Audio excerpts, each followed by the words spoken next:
Presenta Inco, FNC. Kutza. Vuelve las clases y vuelve un clásico de Pronto. La 12x12, 24x12 y 36x12. Con Pronto tenés con qué. Seguro Americano. La medicina privada a otro nivel. Catunasí. Terminal Cuenca del Plata. Terminal especializada de contenedores Puerto de Montevideo. Salus. Orgullo de nuestra naturaleza. Casmu. Afiliate por el 1444 o en casmu.com.uy. Casmu. Estamos para cuidarte. Santander, que te ofrece el mejor préstamo hipotecario con una tasa desde 3,9%. SACEM, 70 años siendo protagonistas de las grandes obras de Uruguay. SWAT, consulta con especialistas sin demoras en Clínica del Estadio de SWAT. Y UTE, la energía que nos une.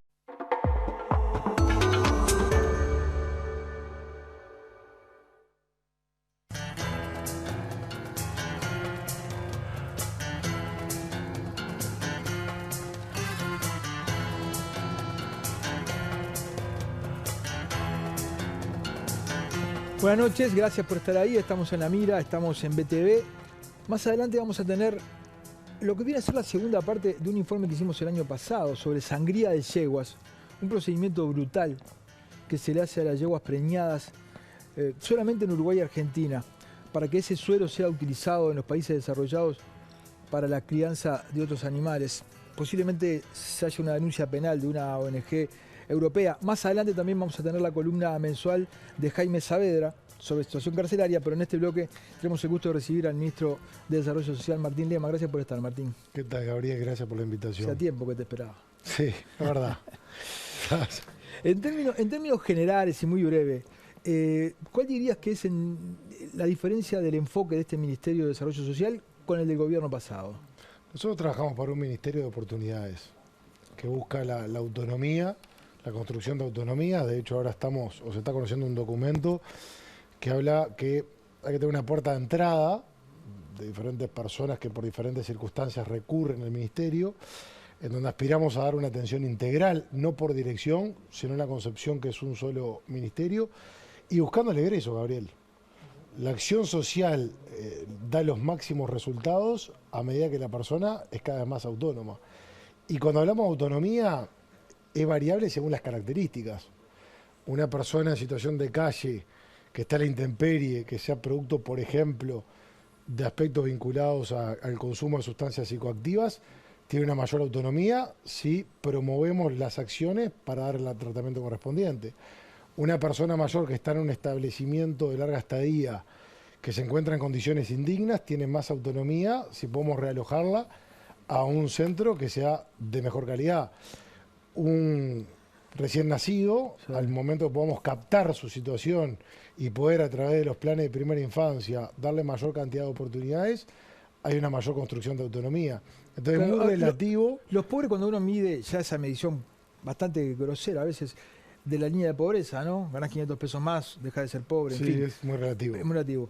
Pero abajo hay como una masa de pobres, ¿no? Y como nos decía el sociólogo Fernando Figueira, que estuvo acá, no todos son iguales, ni todos tienen las mismas necesidades. Vos lo que decís es que se está haciendo a una personalización, a una focalización de cuáles son las necesidades. Sí, y con valoraciones cualitativas. Porque una cosa es estar dentro de las líneas de pobreza y otra cosa también es estar próximos a la línea de pobreza. Claro.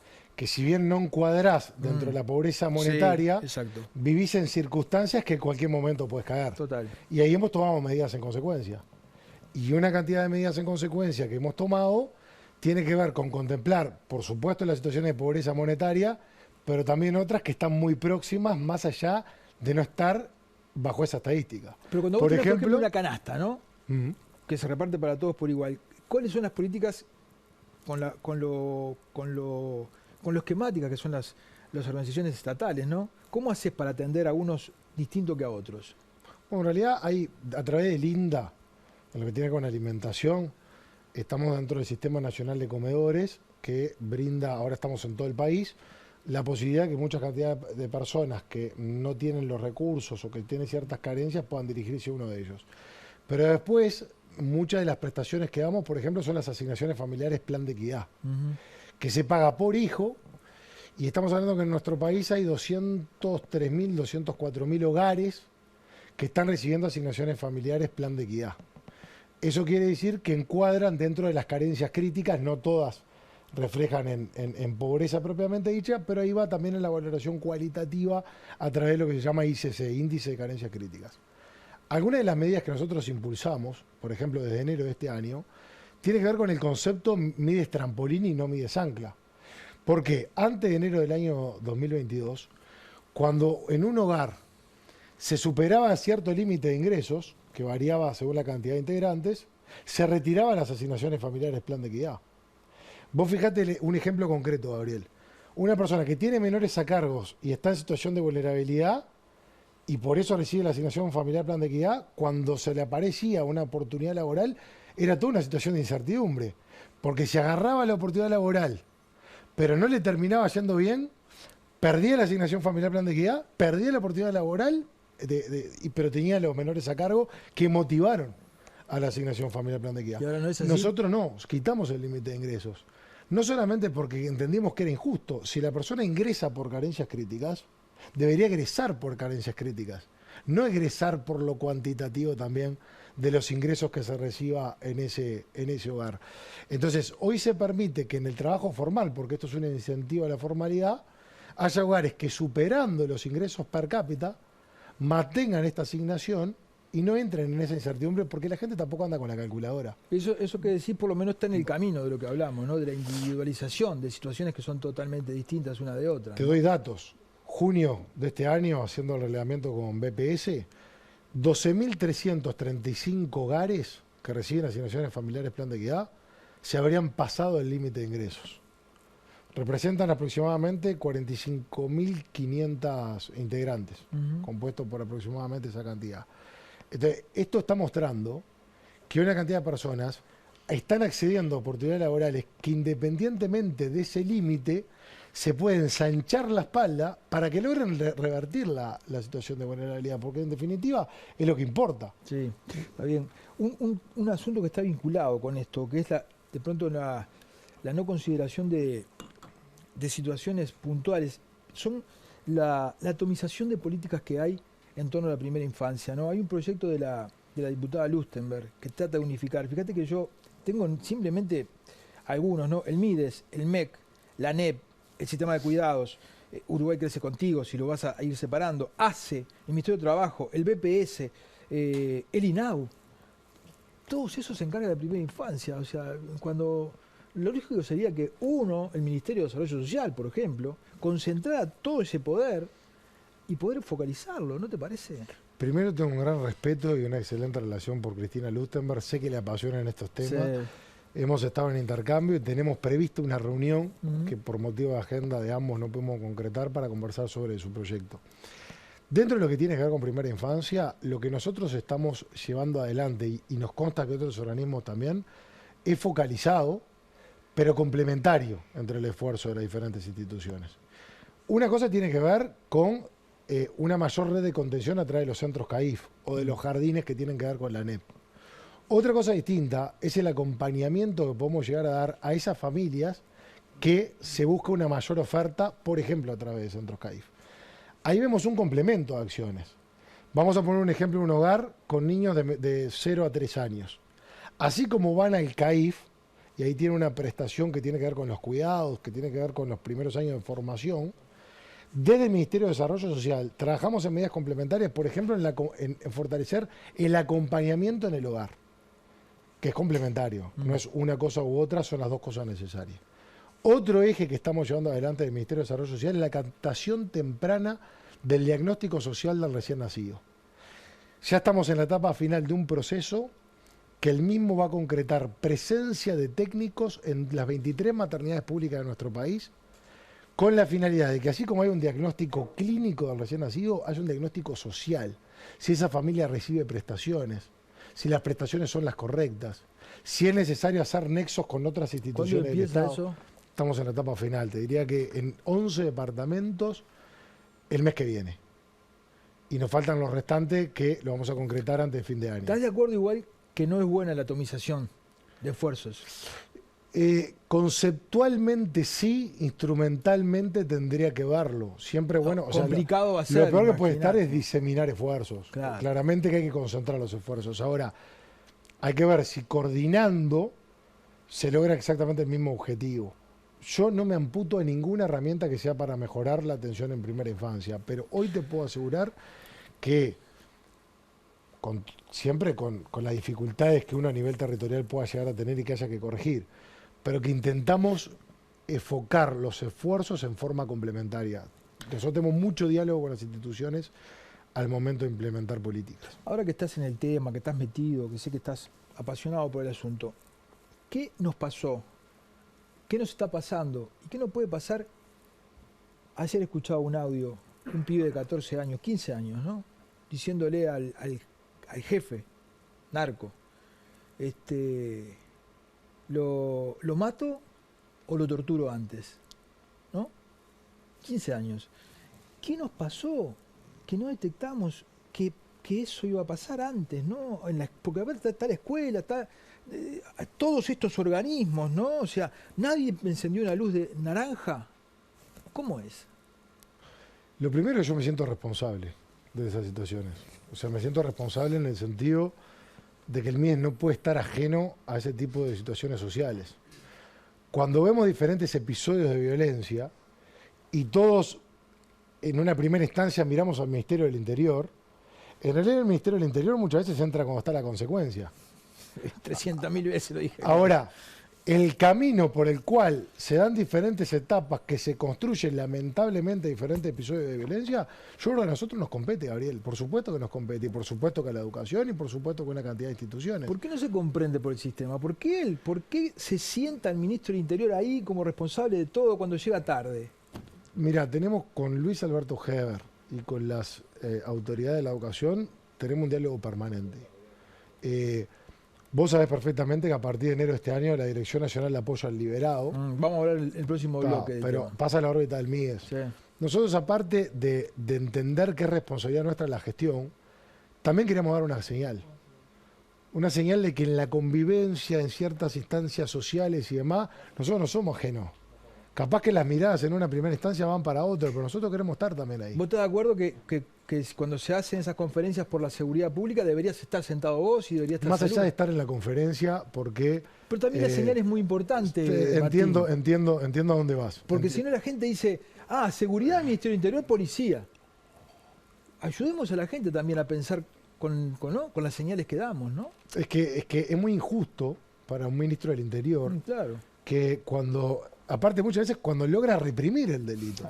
Siempre. El tema es que la política que querramos tener en esta dirección, la dirección que tomemos, va a definir muchas de las generaciones que vienen. Total. Los dos temas que acabamos de tratar bastante en profundidad, Sí, o por lo sí, menos sí. en virtud del tiempo, tanto primera infancia como la política que tengamos a nivel carcelario o postcarcelario, definen la sociedad que se viene, Total. sin lugar a dudas. Total. Vos, ¿qué pensás de las transferencias directas sin contrapartidas? Depende de los casos, nosotros tenemos diferentes transferencias. Creo que hoy por ahí tenemos un sano equilibrio. Las asignaciones familiares Plan de Equidad solicitan una contraprestación, Sí. que es llevar a los menores a cargo los controles de salud, los controles educativos, etcétera, etcétera. Y por otro lado hay una prestación que es más extrema, que la gran mayoría de los que recibe la tarjeta Uruguay Social, ahora estoy hablando, también reciben asignaciones familiares Plan de Equidad, que no tiene contraprestación, pero es una prestación focalizada. Porque se busca que con la misma se puedan generar, por ejemplo, accesibilidad a lo que tiene que ver alimentación, producto de higiene personal o de limpieza del hogar. Entonces creo que en estos momentos estamos en un sano equilibrio, con algunas mejoras como las que yo te hice referencia a la eliminación del tope de ingresos, con alguna innovación que creo que va a ser muy buena, como la del IVA personalizado, porque ahí estamos haciéndolo directamente cuando se accede al producto, pero aparte lo estamos haciendo sobre la franja que está en una situación más complicada.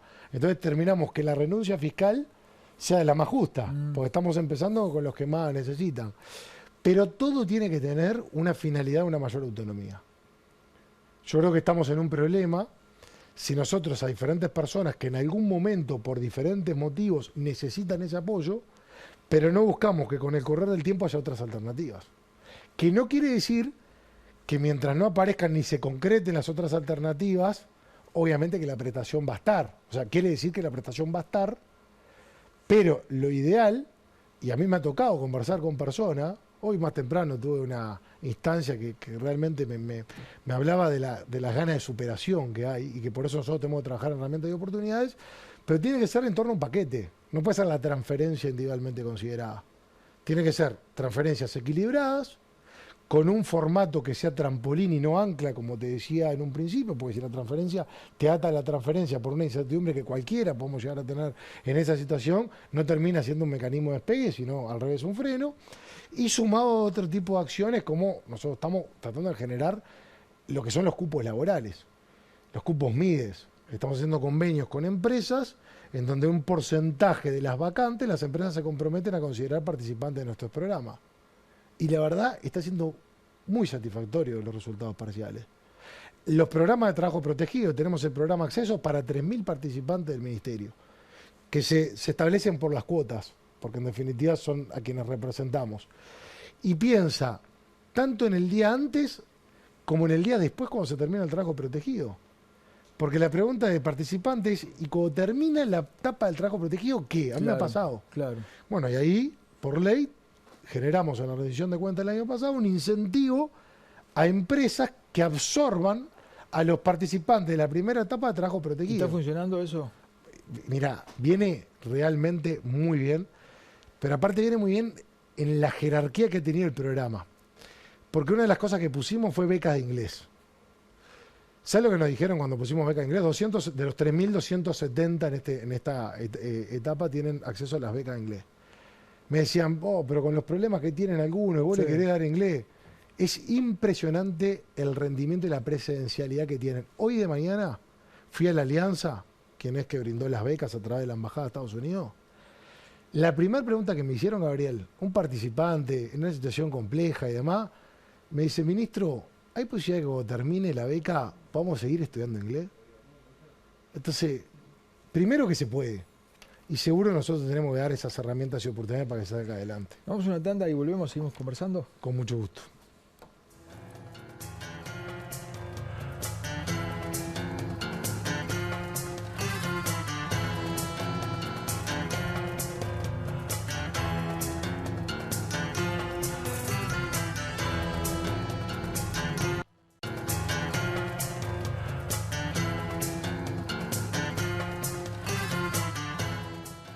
Presenta Santander. Abrí tu cuenta Soy Santander ahora en 3 simples pasos en santander.com.uy.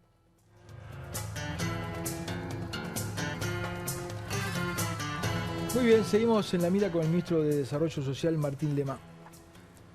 Uno de los males sociales que la gente que no vive en los barrios más deprimidos ve constantemente es la gente en situación de calle, ¿no? Tema que lo venimos arrastrando y se buscan fórmulas y que internarlos de manera... Y me parece que últimamente está habiendo un vínculo importante entre quienes recuperan la libertad en las cárceles y salen derecho a la calle, a no tener nada. El otro día una nota del Observador contaba que llegan a la cárcel de short y chancletas y cuando no, lo terminan vendiendo ahí adentro para financiarse las drogas, ¿no? ¿Cómo lo estás viendo? ¿Qué está pasando? ¿Qué estás haciendo? ¿Te estás vinculando con la cuestión del sistema carcelario para atender este otro fenómeno? Si queremos hablar en serio del tema, tenemos que hablar de las causas. No todo pasa por el refugio o por una solución parcial habitacional. Hay que atender las causas. Parte de lo que vos decís lo vemos nosotros en el censo 2020. En el censo del año 2020, Gabriel, el 54% de personas que estaban en intemperie declararon haber estado privadas de libertad en algún momento. Intemperie, ¿viste? En situación de calle hay dos modalidades. Sí. Quienes van a centros Sí. ¿Y quienes están en intemperie. Ahí que dijimos, cuando empezamos a analizar los datos, si el 54, más de la mitad de los que están en intemperie, que es la situación más compleja a nivel de calle, estuvieron privados de libertad, nosotros necesariamente tenemos que ir hacia ahí. Entonces lo que hicimos fue pedir la Dirección Nacional de Apoyo al Liberado para personas que egresan del sistema penitenciario. A partir de este año, de enero, la DINALI pasó de la órbita del Ministerio del Interior a la órbita del Ministerio de Desarrollo Social. Estamos ya en trabajo del cambio de paradigma. Por ejemplo, antes cuando la persona egresaba, hacía seguimiento en comisarías. Ahora lo estamos llevando a oficinas territoriales, del MIDES, porque tiene que cambiar la impronta, no puede ser solamente un cambio estructural, tiene que ser un cambio en el contenido. Por otro lado, estamos generando permanentemente cursos de formación. El otro día dábamos la apertura de un curso de UTU de galletería que está ubicado en lo que es la Posada del Liberado, que es el refugio para personas que recuperan la libertad. ¿Y por qué de galletería? Porque hay una panadería que está muy buena, pero que a su vez estamos haciendo otra mejor. Estamos haciendo una inversión muy interesante. Porque la idea nuestra, ¿cuál es? Que se formen en galletería, en panadería, que tengan el lugar donde llevar adelante la producción de productos artesanales, pero ya estamos tramitando el permiso de bromatología y ya estamos hablando de supermercados para complementar el ciclo. Persona que egresa, que tiene una formación, que tiene el lugar donde desarrollar una tarea y que tiene el mercado también para abastecerse desde el punto de vista de los ingresos personales. Entonces es un escenario de ganar-ganar. Por otro lado, estamos trabajando en los cupos MIDES, en lo que te decía, los cupos laborales.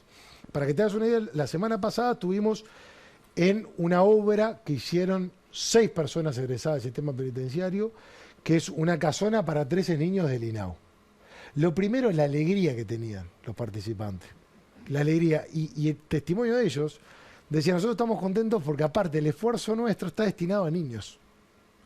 Y después nos pusimos a conversar y ellos me comentaban, ministro, nosotros no queremos volver a... Nosotros queremos oportunidades. Y fíjate que en la semana pasada, estos 6 participantes de este centro del INAU, con otros 14, porque son 20, están en proceso de entrevistas en Teima, con quien firmamos convenio para poder o tener la expectativa de ingresar. 7.000 salen más o menos por año, ¿no? ¿Cuántos cupos por año puede generar de trabajo puede generar el MIDES en un año? Mira, la idea, me tentás a hacer alguna, pasa que quiero ser austero en las afirmaciones. Nosotros atendemos entre 400 y 500 personas por mes, está de las 7.000 aproximadamente que egresan por año. Lo que nos planteamos, el otro día tuvimos reunión de equipo, queremos romper cualquier estadística, o sea... Pero por mes, 500. Aproximadamente. Entonces, 400, 500. Si no se repitieran, que obviamente podías atender a todas. Pasa que son consultas, no. Atender es cuando pasa por equipos técnicos. Correcto. Que efectivamente tiene una chance. ¿Cuántas podés Bueno, satisfacer? estamos todavía... Lo que pasa es que esto llegó en enero, Ariel. Entonces, no quiero ser... No, pero yo sí imagino que debe ser bajo en relación a quienes salen, porque los que salen son muchos y porque conseguir laburo no es fácil para cualquiera. Pero ¿en cuánto estaríamos hoy? Dame unos meses que te voy a dar una estadística. Te voy a decir por qué. Porque estamos con varias redes. Te voy a comentar algunas cosas que todavía incluso no trascendieron. Hay una ley que establece que lo que tiene que ver con obra pública, un 5% de la planilla debería estar compuesta por personas que hayan recuperado la libertad. Ya hablé con el ministro Falero me lo confirmó, que se va a empezar a buscar la instrumentación del cumplimiento efectivo de esta ley. Entonces, nosotros ahora estamos en varias líneas, firmando convenios con empresas, formaciones con UTU, vamos a meter algún centro educativo privado y estamos en un cumplimiento normativo. Entonces, para yo decirte seriamente una cantidad, tengo que dejar avanzar un poco unos procesos de una cantidad de redes que estamos llevando adelante con acciones prácticas. De cualquier manera me quedo con el tema de las consultas, ¿no? Si son esas. Hay un número importante de gente de liberados que llegan expresando su voluntad de trabajar, sí, por lo menos, ¿no? Sí, exactamente. Y después, algunos de ellos con voluntad de trabajar igual terminan en la calle, terminan en la intemperie, ¿no? Con lo cual la injusticia es tremenda, ¿no? También es muy difícil el equilibrio de que mucha gente dice, pero yo que nunca robé, no salí de la cárcel, nada, y estoy desempleado, y a mí no me dan esa chance, ¿no? ¿A vos te cambió un poco la visión que tenés del delincuente? ¿Te cambió la mirada que tenías de los delincuentes, de los que recuperaban la libertad, de que hay que matarlos a todos, digamos, en una expresión extrema? Bueno, digo que yo no digo que te entiendo el concepto. Exacto. Te entiendo el concepto. A ver, me cambió, sí. Y sería ridículo que no me haya cambiado. Porque se supone que estamos transitando el lugar de responsabilidad y experiencia de vida que nos tiene que hacer mejores y tenemos que aprender de testimonios y de una cantidad de realidades que que vivimos in situ. Entonces, ese que de repente dice, voy yo, que esto es la sociedad que ese que dice eso va a vivir. O sea, va en la construcción de la sociedad que esa persona también va a vivir. Pero aparte hasta por egoísmo tenemos, hasta por egoísmo del que tenga esa reflexión, hasta por egoísmo, esa persona necesita que nosotros apostemos a esto. Ahora se están terminando una recopilación de datos que solicité, que tiene que ver con la diferencia en la reincidencia entre la persona que egresa del sistema penitenciario y tiene una oportunidad laboral con respecto a la persona que egresa del sistema penitenciario y no la tiene. Y por las primeras aproximaciones que vi, es sensiblemente distinta, o sea, para bien de lo que es la inserción laboral con respecto a lo otro. Pero aparte, Gabriel, como sociedad, si nosotros, una persona que ya pagó, lo que tenía que pagar lo pagó, una vez que recupera la libertad, no le ofrecemos segundas oportunidades, lo que le estamos diciendo, las alternativas es, mirá, Sí. nosotros te censuramos ahora a nivel social, ahí tenés la calle, andás bien en la calle, o la reincidencia. Y ahora que lo ves de este lugar, te das cuenta de la importancia de la cárcel en el sistema de seguridad pública. 100% de la cárcel, y aparte que lo salpicamos. Pero una cosa un es poco. decirlo, ¿viste, Martín? Una cosa es decir, no, sí, la cárcel es... Una cosa es decirlo y otra cosa es vivirlo ahí con la gente que sale y la diferencia que hay entre una cosa y otra. A ver, cuando escuchás testimonios te das cuenta que mucho más allá de lo que haya cometido, no venía a generalizar y mucho menos a juzgar. Pero ves que hay ganas de salir adelante. Y si esa persona que cuando sale, lo primero que piensa es no quiero volver al pasado, pero nosotros mismos le ponemos obstáculos o no le generamos vías para que puedan salir de esa situación, por el lado de la frustración puede volver a la etapa donde no quería volver. Entonces nosotros cada acción que tenemos que ser conscientes de la responsabilidad que tenemos. Y para mí sería mucho más sencillo tomar el tema de la seguridad como algo del Ministerio del Interior. Pero en realidad sería irresponsable. Y no estamos donde estamos para hacer las cosas fáciles, estamos para asumir responsabilidad. Y yo creo que muchas veces, cuando el Ministerio del Interior reprime el delito, que está bien que lo haga cuando ocurre, en la etapa previa somos varios que tenemos responsabilidad de actuar. Y yo siento que el Ministerio de Desarrollo Social es uno de los actores que tiene que estar en esas acciones. Al fin escucho a uno decir eso, te digo la verdad. No, te digo la verdad. Porque uno ve, yo puedo entender, viste, que no es sencillo romper el paradigma, no es sencillo sentar a quien no se tiene que sentar ahí, pero en la discusión pública, volvimos para atrás al tema, ¿no? Pero lo importante que es la visión integral del tema de la seguridad. Lo importante que es hacerse responsable, ¿no? Bueno, ahora la INALI pasó a nosotros. No tenemos excusas. Y aparte que se está armando un gran equipo y se está contagiando lo que es la importancia de lo que jugamos ahí, del partido que jugamos ahí. Es un partido importantísimo que jugamos. Se te hace muy difícil identificar qué cosa es más importante dentro del abanico de cosas que tiene el Ministerio. Sí, es muy difícil. No, te diría que en realidad no solamente es difícil, sería injusto. Porque aparte debe estar todo muy vinculado. Tiene que ser transversal, pero el esfuerzo nuestro nosotros asumimos esta responsabilidad sabiendo con qué nos encontramos, y donde haya una causa justa, el MIDES tiene que estar. ¿Qué compromiso asumiste previamente o el gobierno asumió que el MIDES debería cumplir al finalizar el gobierno? Las oportunidades. No es poco, porque aparte, Gabriel, el MIDES, esto no da espacio para egos institucionales. El Ministerio muchas veces tiene que ayudar a golpear puertas de otros organismos, porque es rector. ¿Tá? Una de las cosas que a mí, una medida que me gustó muchísimo, que también he conocido testimonio de primera mano, es el bono social con UTE. ¿Tá? El bono social con UTE son más de 126.000 hogares en situación de vulnerabilidad que tiene bonificaciones hasta un 90%. La verdad es que se portaron de primera desde UTE. Fuimos a buscar con la propuesta, se abrieron todas las puertas. Pero fíjate la importancia no es solamente en la bonificación de hasta un 90% para recibir una energía eléctrica de calidad, que sabemos que es importante, entre otras cosas por los accidentes. Está el concepto de inclusión, de integración, vos tenés una bonificación porque la tenés más complicada, porque estás en una situación vulnerable, pero vos sos parte. A vos te llega la tarifa como me llega a mí, te llega la factura como me llega a mí. Vos y yo vivimos en la misma sociedad. Entonces, ese concepto de inclusión, ese concepto de integración, es para mí uno de los caminos que hace una sociedad más justa. Y ahí sería ridículo pensarlo como todos el MIDES ejecutando. Lo mismo en los realojos para personas mayores, que por primera vez sin fallos judiciales cerramos establecimientos para personas de larga estadía y los realojamos en establecimientos que estaban regulares. Lo hicimos con BPS, solo no podíamos. Igual el paradigma del refugio, tal cual lo conocemos, en principio se mantendría, no lo anterior. Pero ahora volvió a situación de calle. Sí. No, cambió absolutamente. ¿Por qué? Primero, hay una auditoría, un informe de auditoría interna de la Nación del año 2016, publicado en el 2016, que habla que de los principales problemas está la falta de atención en salud mental y adicciones, por ejemplo. Teníamos 0 cupo en materia de adicciones. 0. Ya fuimos generando y vamos a tener en septiembre 205 cupos focalizados en personas en situación de calle y en personas que egresadas del sistema penitenciario. De 0 a 205. Vamos a superar, por aparte de esos 205 cupos, son 135 con internación, casas medio camino, organizaciones de sociedad civil, etcétera, CONAS, etcétera, etcétera, y 70 que son diurnos, que son entre ACE y la Junta Nacional de Drogas. Fíjate que solo los cupos que vamos a generar superan los que hay a nivel estatal de adicciones. Entonces, ahí empezamos, para mí, a atender las causas. Nos estamos viendo a mediano y largo plazo. Algunas de las causas. ¿Qué número hay hoy de personas en situación de calle? El último censo había dado 3.907 aproximadamente.